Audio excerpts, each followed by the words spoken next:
എല്ലാ വിദ്യാർത്ഥികൾക്കും പുതിയൊരു വീഡിയോയിലേക്ക് സ്വാഗതം. ഈ വർഷത്തെ കേരള എഞ്ചിനീയറിംഗ് ഫാർമസി പ്രവേശന പരീക്ഷയായിട്ടുള്ള കീം 2024 പ്രവേശന പരീക്ഷയുടെ മോഡിഫൈഡ് സിലബസ് പ്രസിദ്ധീകരിച്ചു.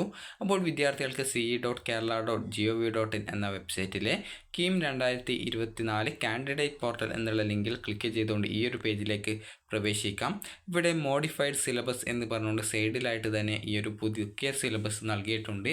പ്രോസ്പെക്ടസിൽ നൽകിയിട്ടുണ്ടായിരുന്ന സിലബസിൽ +2 സിലബസിൽ നിന്നും SCERT ഒഴിവാക്കിയിട്ടുള്ള പാഠഭാഗങ്ങൾ ഈ ഒരു കീമിൻ്റെ പ്രോസ്പെക്ടസിൽ ഉൾപ്പെടുത്തിയിട്ടുള്ള ആ ഒരു സിലബസിൽ ഉണ്ട്. അത് ഒഴിവാക്കണം എന്ന് പറഞ്ഞതുകൊണ്ട് ഈ ഒരു സിലബസിൽ നിന്നും, അതായത് ഈ ഒരു കീമിൻ്റെ സിലബസിൽ നിന്നും ആ ഒരു +2വിൻ്റെ സിലബസിൽ ഒഴിവാക്കിയിട്ടുള്ള പാഠഭാഗങ്ങൾ, അതായത് SCERT ആവശ്യപ്പെട്ടതുകൊണ്ട് ആ ഒരു ഒഴിവാക്കിയ പാഠഭാഗങ്ങൾ പുതുക്കിയ സിലബസിൽ ഒഴിവാക്കിയിട്ടുണ്ട്. പുതുതായിട്ടൊന്നും കൂട്ടിച്ചേർത്തിട്ടില്ല.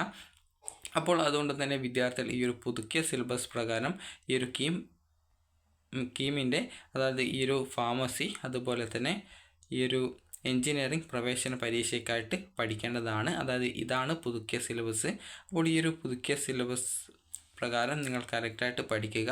അപ്പോൾ നല്ല മാർക്ക് ലഭിക്കുകയാണെങ്കിൽ നിങ്ങൾക്ക് നല്ലൊരു കോളേജിൽ തന്നെ ഈ ഒരു എഞ്ചിനീയറിങ്ങോ അല്ലെങ്കിൽ ഫാർമസി, അതായത് BPharm കോഴ്സിലേക്കോ പ്രവേശനം ലഭിക്കും. ഈ ഒരു BPharmൻ്റെ റാങ്ക് ലിസ്റ്റ് തയ്യാറാക്കുന്നത് കീമിൻ്റെ പേപ്പർ 1 ആയിട്ടുള്ള ഫിസിക്സ്, കെമിസ്ട്രി എന്നിവയുടെ മാർക്കിനെ അടിസ്ഥാനപ്പെടുത്തിയിട്ടാണ്.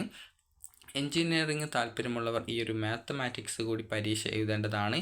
അപ്പോൾ നിങ്ങൾക്ക് ഈ ഒരു OMR ടൈപ്പ് ക്വസ്റ്റ്യൻ ആയിരിക്കും ഈ ഒരു, അതായത് മൾട്ടിപ്പിൾ ചോയ്സ് ക്വസ്റ്റ്യൻസ് ആയിരിക്കും.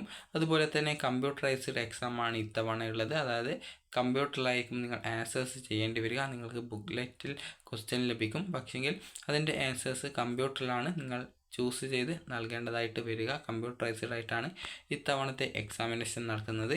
ജൂൺ 1 മുതൽ 9 തീയതി വരെയാണ് ഇത്തവണത്തെ ഈ ഒരു എഞ്ചിനീയറിംഗ് ഫാർമസി പരീക്ഷ.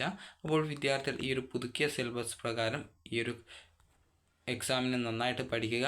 +2വിൻ്റെ സിലബസിൽ നിന്ന് ഒഴിവാക്കിയിട്ടുള്ള പാഠഭാഗങ്ങൾ ആണ് ഇപ്പോൾ ഇതിൽ നിന്നും ഒഴിവാക്കിയിട്ടുള്ളത്. പുതിയ പാഠഭാഗങ്ങൾ പകരമൊന്നും ചേർത്തിട്ടില്ല. അപ്പോൾ അതുകൊണ്ട് തന്നെ വിദ്യാർത്ഥികൾ ഇതിൽ പറഞ്ഞ പ്രകാരമുള്ള സിലബസ് നന്നായിട്ട് പഠിക്കാനായിട്ട് ശ്രദ്ധിക്കുക. കാരണം ഇത് പഠിച്ചാൽ മാത്രമാണ് നിങ്ങൾക്ക് ഈ ഒരു എക്സാം സമയത്ത് നിങ്ങൾക്ക് മൾട്ടിപ്പിൾ ചോയ്സ് ആൻസേഴ്സ് തരുമ്പോൾ അതിലേതാണ് കറക്റ്റ് എന്നുള്ളത് മനസ്സിലാക്കാൻ സാധിക്കുള്ളൂ. അപ്പോൾ അതുകൊണ്ട് തന്നെ വിദ്യാർത്ഥികൾ പുതുക്കിയ സിലബസ് പ്രകാരം നന്നായിട്ട് പഠിക്കുക. അപ്പോൾ എല്ലാ വിദ്യാർത്ഥികൾക്കും വിജയാശംസകൾ നേരുന്നു. അപ്പോൾ ഈ ഒരു വീഡിയോ നിങ്ങൾക്ക് ഉപകാരപ്രദമായിട്ടുണ്ടെങ്കിൽ ലൈക്ക് ചെയ്യുക, ഷെയർ ചെയ്യുക. Thank you for watching.